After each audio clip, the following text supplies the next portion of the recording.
Yes, and sorry for Biden, but Biden, this is one of his arguments when he talked to Americans that, guys, okay, we need to protect democracy, we need the free world and so on, but we have to provide Ukraine with weapons, but not with our troops, not with our guys, soldiers, and not with our people. And this is the cheapest variant for them to protect democracy.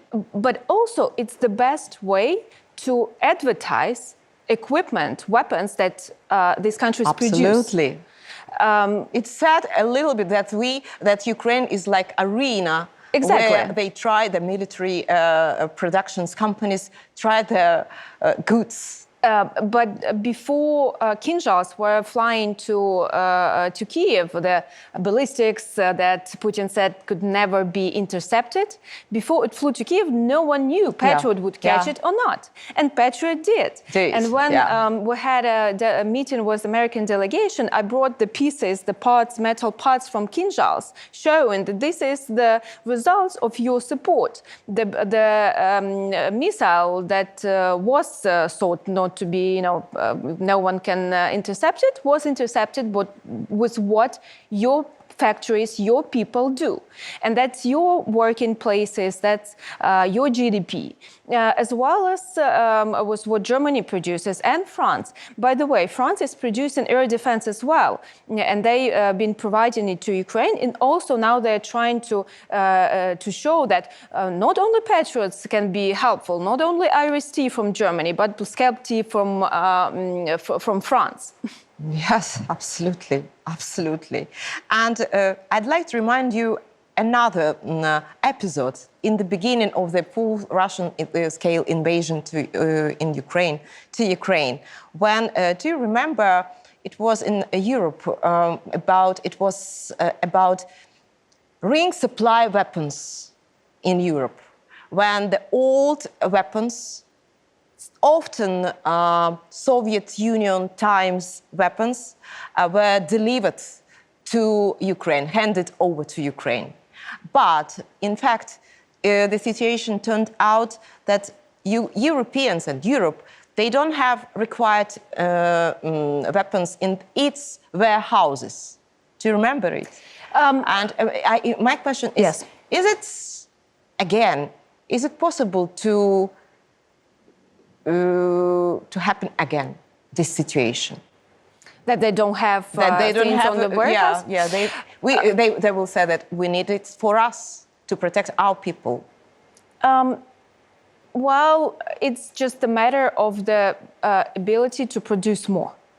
And we have the commitment from European Union with the shells, 1 million shells, and they already said that we will not make it in time. We'll do it, but later, not much later. And actually, it's a challenge for all the industries that produce weapons. Of course, for us, it's better to have modern weapons, even less, but more modern, more precise, more long range. Remember when we received HIMARSes, and that's the 90 kilometers range, the not ATACMS, but HIMARSes. And it was a game changer, and Russians had to withdraw further and further. So better equipment we get, better launch range missiles we get, Russians are moving out. And actually now Crimea is not a secure spot. Black Sea is not a secure spot, and we've been able to make our own marine drones. The country that doesn't have its own fleet was able to, to eliminate a few vessels of Russian Federation, and other vessels they had to be, they had to move out.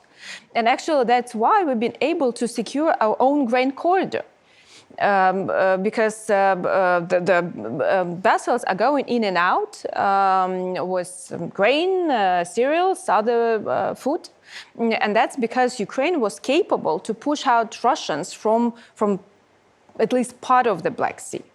Yeah, absolutely. So we do hope that a country like Great Britain and Norway will support us in the area of Black Sea, as mentioned. David Cameron visited Kyiv recently. So What do you personally associate it with the rhetoric that in the future Europe can take on the main burden of helping Ukraine in the near future? Not instead of the USA. Well, first of all, I don't want to call it a burden because Ukraine can make Europe stronger. And Ukraine, when the normal rebuilding and reconstruction process will start, it's going to be, the most growing country in GDP. All these countries will get contracts, the construction contracts inside of the country and investments. So it's also an opportunity for them to invest and to get this money for rebuilding. And besides, our intentions to European Union is not just a beautiful dream anymore. We are on the track to assess European Union. And NATO as well. Of course, but NATO would be, I think, a bit longer than European Union. Or if we win this war fast enough, NATO could be even faster. But the matter is that, of course, NATO countries are afraid of the Article 5. But for us, NATO is an ultimate goal. And before that, we would need some security guarantees, like from United States, from Great Britain, everything. But without NATO, it doesn't, it means that Ukraine will be protected from other dictators in Russia after Putin, trying to invade Ukraine. But in the terms of European Union, Brussels is very seriously counting what it means that Ukraine, such a big country with such a big population, huge agricultural sector, joins EU. And of course, we'll have loan negotiations. We will have to open and close 35 chapters, vote for other European integration legislation. The cabinet ministers will be doing their job. But that's, quite visible process.